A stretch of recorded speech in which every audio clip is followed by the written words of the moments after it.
You might ask yourself why the orders we showed in Part 1 are so important for our fall of the Cabal. Well, you know the expression, know thy enemy? In order to understand the magnificence of their elite plan and the magnitude of their evil intent, we must first identify whom we are dealing with here. There is so much misinformation going around, not only on the internet, but also in our history books. That, by the way, were never written by neutral observers, but always by the winners.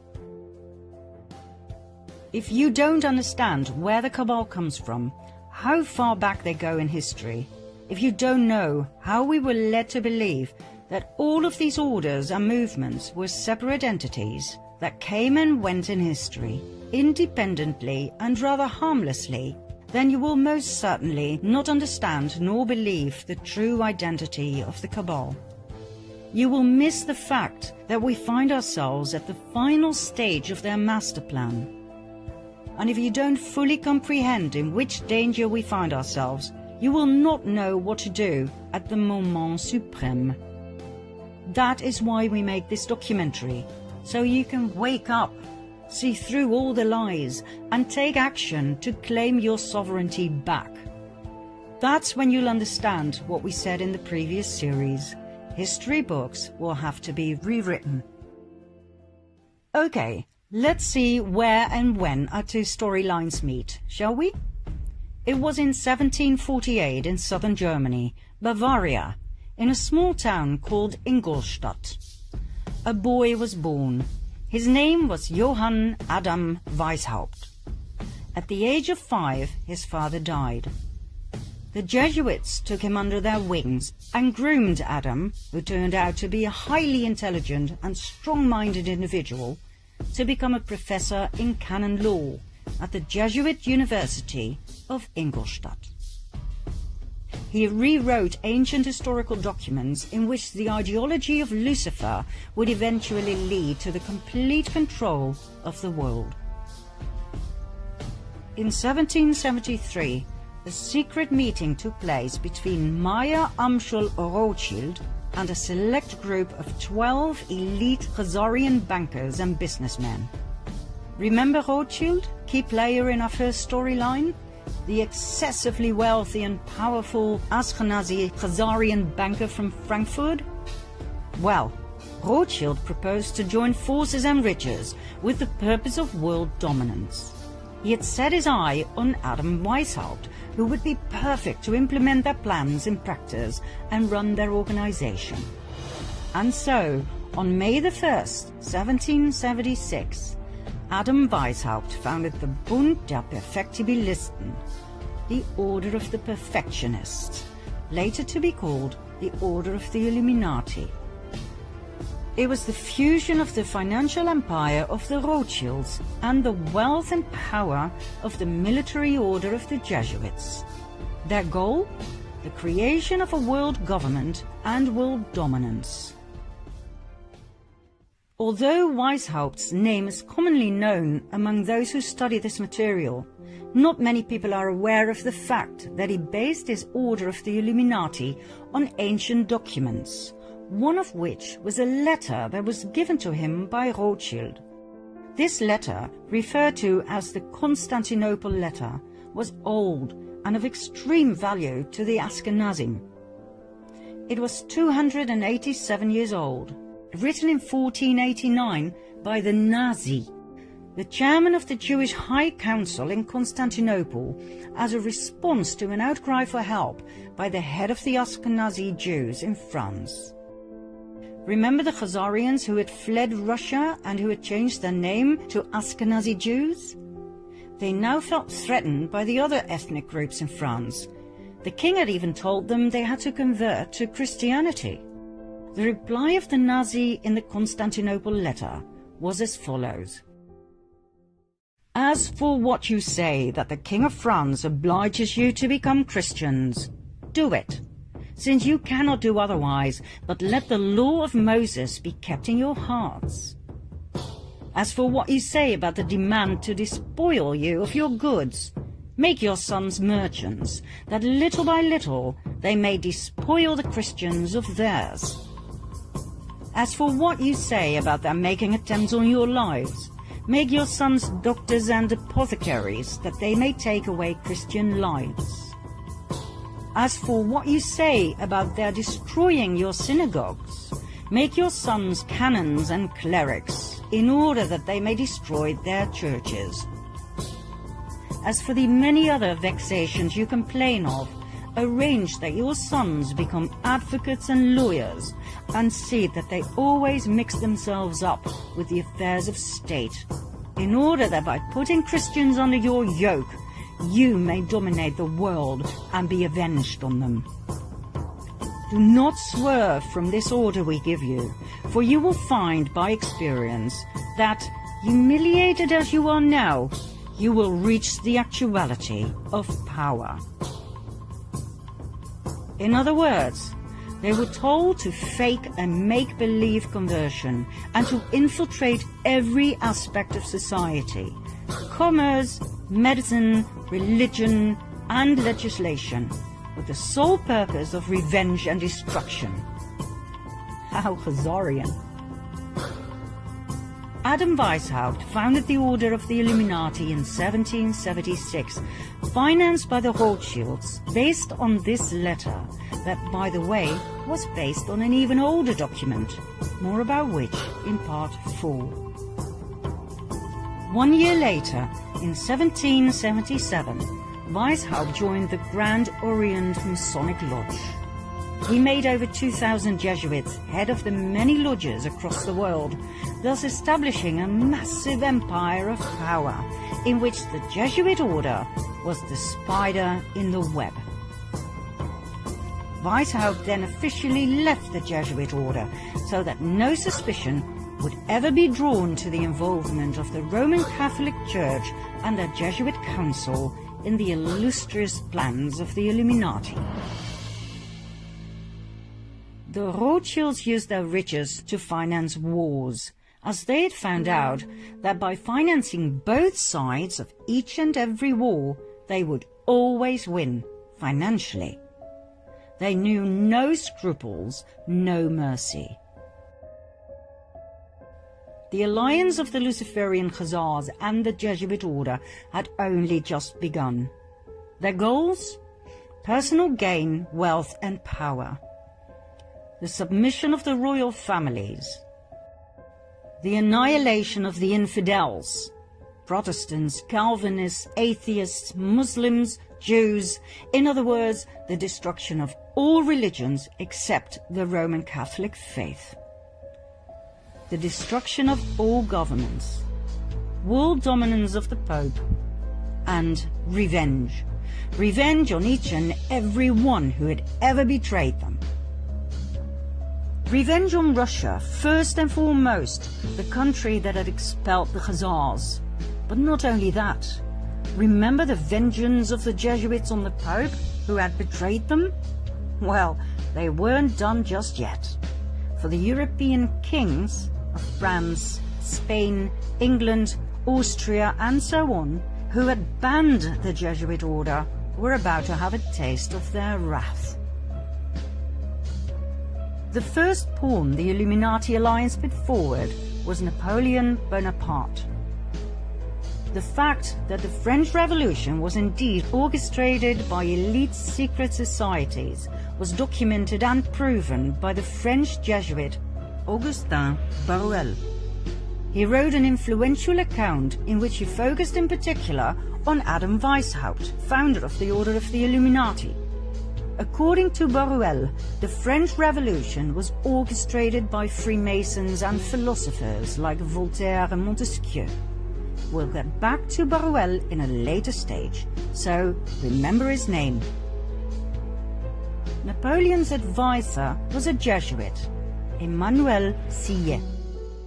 He advised Napoleon on where to go and what to do. In today's language, we would call Sillet his handler. According to many historians and researchers, the Jesuits were the ones who orchestrated and directed the French Revolution and the outcome. Napoleon was a Masonic Grand Master. He was chosen and initiated by the order to play a key role in their planned revolution. Napoleon's brother, Louis Bonaparte, was made Grand Master of the Grand Orient of France. His wife Josephine was a member of the Mason Rite of Adoption. Under Napoleon's rule, the number of lodges in France grew from 300 to 1,220. Napoleon was a puppet of the Cabal. We were led to believe he was the front man, but he was not. The hidden hand that some historians believe was to cover an ulcer, seriously, was actually a common Masonic gesture called the Sign of the Master of the Second Veil.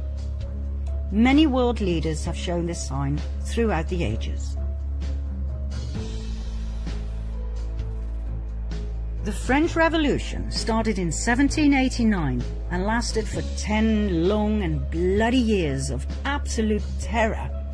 It was the master plan of the Jesuit Council to take revenge on France, to destabilize the country through war, and to destroy the French crown. Their tool? The Jacobins, an extremist political movement founded by none other than Napoleon's advisor, the Jesuit Caída.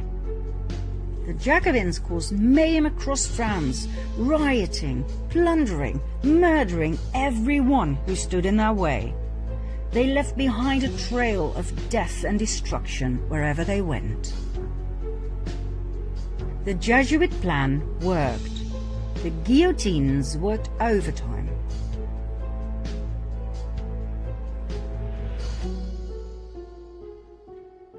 The Jesuit order is the most dangerous of all orders. It has caused more harm than all other orders. The doctrine of the Jesuits entails that their supreme general is the sovereign of sovereigns and master of the world. After the French Revolution had ended, the Napoleonic Wars started. They caused even more instability and destruction, not only to France, but to the many countries Napoleon invaded: Austria, Russia, England, Prussia, Portugal, and Spain, where the royal family was kicked out and Napoleon's older brother was put on the throne. Each and every country that had once banned the Jesuit order and the Khazarian Ashkenazi Jews was now in ruins. This was one of the order's most dominant passions: revenge. During the Napoleonic Wars, the Illuminati alliance deployed their most successful strategy. They financed both the French and the English army. It simply didn't matter who won. War was an absolute revenue model. It was the Duke of Wellington who fought Napoleon and who defeated him at the Battle of Waterloo in 1815. Nathan Rothschild, a brilliant and ruthless businessman, had his spies at Waterloo, and he had a private courier system, as he knew that fast communication was vital in business. When it was clear that Napoleon had been defeated, the message was immediately sent to Rothschild, who received the news 2 days prior to anyone else. He then made a brilliant move at the London Stock Exchange. Instead of buying English bonds, the gilts, he sold those he had. The other traders noticed and drew the erroneous conclusion that Napoleon must have won the war. They immediately sold their bonds as well, causing the gilt price to drop dramatically. That was the moment Rothschild made his move. He bought all the gilts he could lay his hands on at a very low price. By the time the others had noticed and frantically started buying again, Nathan Rothschild was excessively rich. The King of England, George III, was now heavily indebted to Nathan Rothschild, who had financed his wars. Not only had the king to pay back his debts, he had to pay interest on top of it. He was now in the pocket of the Rothschilds. I care not what puppet is placed on the throne of England to rule the empire. The man who controls Britain's money supply controls the British Empire, and I control the money supply. Next, 1914. The Illuminati alliance, that we shall refer to as the Cabal from now on, simply because it's short and to the point, caused World War I, a war initially solely between Austro-Hungary, a dual empire of Austria and Hungary on the one side, and Serbia on the other. What happened? The ruler of Austro-Hungary, Emperor Franz Joseph I, had no successor to the throne, as his only son had committed suicide. His nephew, Franz Ferdinand, became heir to the throne. But his ideas about politics were very different from his uncle's. Franz Ferdinand wanted to decentralize. He wanted autonomy for the various ethnic groups. He wanted to incorporate Serbia into the dual empire as a political entity equal to Hungary and Austria. He was a thorn in the eye of his uncle, the emperor. Although raised in the Jesuit image of his father and uncle, he had a mind of his own.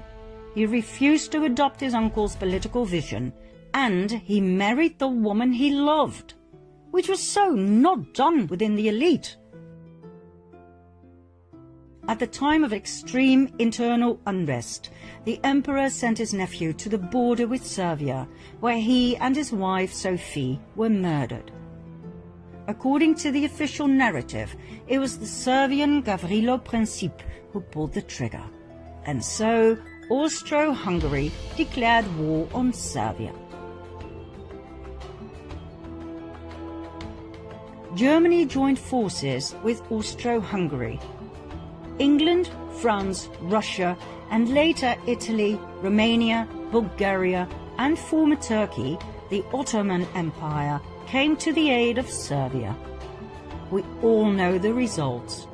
4 horror years in trenches, 9 million killed. Germany was in ruins, and that was precisely what the Jesuits had aimed for, as Germany was mostly Protestant. You may remember what it said in the Jesuit oath about Protestants.